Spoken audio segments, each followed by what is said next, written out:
sitting, commencing 9:30 a.m. and ending at 1 p.m. instead of the afternoon sitting.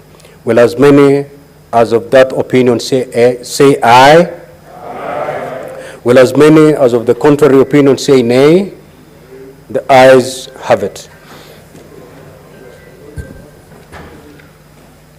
Yes, Senator Cherargei.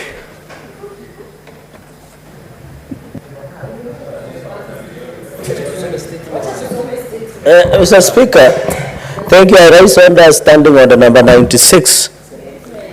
Mr. Speaker, and also with your indulgence, understanding on the number 1.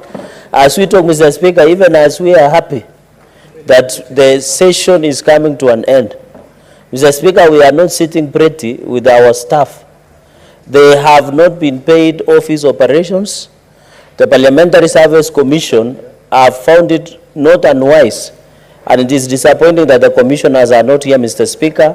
Salaries have been not paid for our workers. Our landlords are closing our county offices across the 47 counties, Mr. Speaker, sir.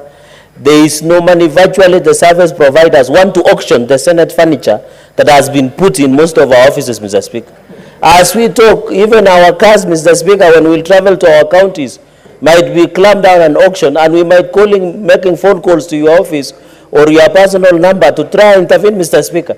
Mr. Speaker, you saw yesterday when the National Assembly boycotted, they have been assured within the close of business today, their money will be in the accounts of CDM, Mr. Speaker. Why are they discriminating against the Senate by the National Treasury, Mr. Speaker? I want to say, even the tomorrow's morning sitting, we shall not come, Mr. Speaker. And in fact, as we talk today, Mr. Speaker, we are going to work out, Mr. Speaker, because we cannot proceed until we resolve this impasse. We are going to cripple the old business that we, because if there is no money, what business do we have, Mr. Speaker? Mr. Speaker, you know, with the harsh economic times, Mr. Speaker, with the harsh economic times, how can you, these drivers, Mr. Speaker, spend a lot of small money, Mr. Speaker. When they drive us and they're angry, they can drive us out of the roads and cause accidents, Mr. Speaker.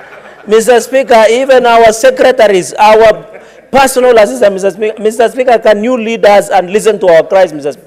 This Senate has ever come under attack in the year 2018-2019. And it is you, Speaker, who led us all the way to Milimani High Court when we were filing against non-concurrence of 24 legislation, Mr. Speaker, by the National Assembly. Mr. Speaker, I would have expected the National Assembly to also boycott and be in solidarity with us the way we were in solidarity with them yesterday, Mr. Speaker. But it looks like the small brother, the lower house, will never be in solidarity with the Senate. But, Mr. Speaker, I want to request colleagues. We request that this session be suspended for now.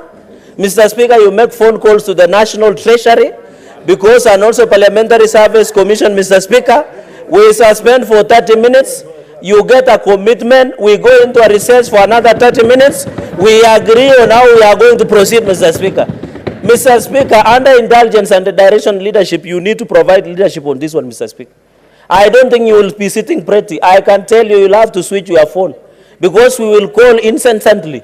We will also give your number to our workers, our staff, so that they call and explain the situation, Mr. Speaker. Because vitu kwa ground is different, Mr. Speaker, sir.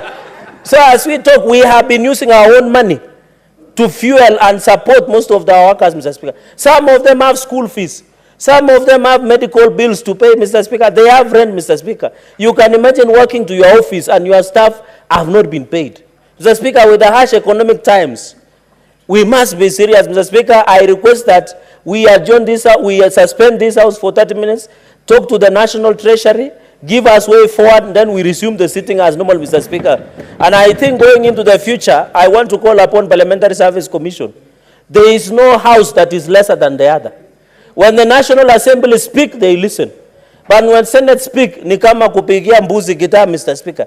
We must take a collective responsibility. This Senate has come under attack from 2013, but we have always been resurgent. They should not underestimate us, Mr. Speaker. We look like dormant volcano, but we are going to erupt that it has never been seen before, Mr. Speaker. I expect people like Senator Chute to be on the forefront defending us, Mr. Speaker. You had Senator Sifuna yesterday led us in a Kamkunji, and we made a resolution that we shall not sit until we get our dues, Mr. Speaker. It is our right. How can we work, Mr. Speaker? Mr. Speaker, I request that you suspend this